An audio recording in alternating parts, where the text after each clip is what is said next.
రంగారెడ్డి జిల్లా కోకాపేటలో అక్రమ నిర్మాణాల దత్తా యథేచ్ఛగా సాగుతుంది. ఐటీ హబ్కు సమీపంలో ఉన్న ఈ ప్రాంతంలో నిబంధనలు గాల్లో దీపాల్లా మారాయి.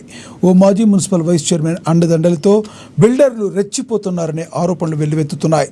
జీహెచ్ఎంసీ హెచ్ఎండిఏ నిబంధనలు పూర్తిగా తొంగలో తొక్కుతూ అనుమతించిన అంతస్తుల కంటే అదనంగా ఫ్లోర్లు, అక్రమ సెల్లార్లు నిర్మిస్తున్నారు.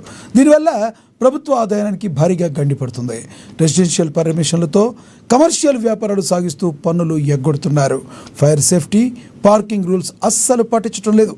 అధికారులు కేవలం నోటీసులకే పరిమితమవుతున్నారని స్థానికులు మండిపడుతున్నారు.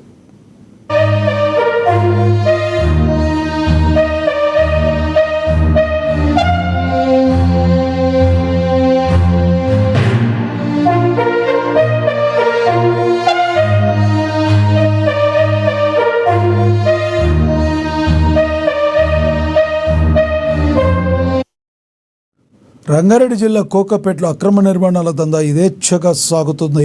ఐటీ హబ్కు సమీపంలో ఉన్న ఈ ప్రాంతంలో నిబంధనలు గాల్లో దీపాల్లాగా మారాయి. ఓ మాజీ మున్సిపల్ వైస్ చైర్మన్ అండదండలతో బిల్డర్లు రెచ్చిపోతున్నారనే ఆరోపణలు వెల్లువెత్తుతున్నాయి.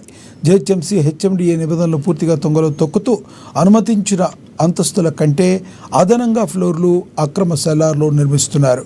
దీనివల్ల ప్రభుత్వ ఆదాయానికి భారీగా గండిపడుతుంది. రెసిడెన్షియల్ పర్మిషన్లతో కమర్షియల్ వ్యాపారాలు సాగిస్తూ పన్నులు ఎగ్గొడుతున్నారు. ఫైర్ సేఫ్టీ, పార్కింగ్ రూల్స్ అస్సలు పాటించడం లేదు.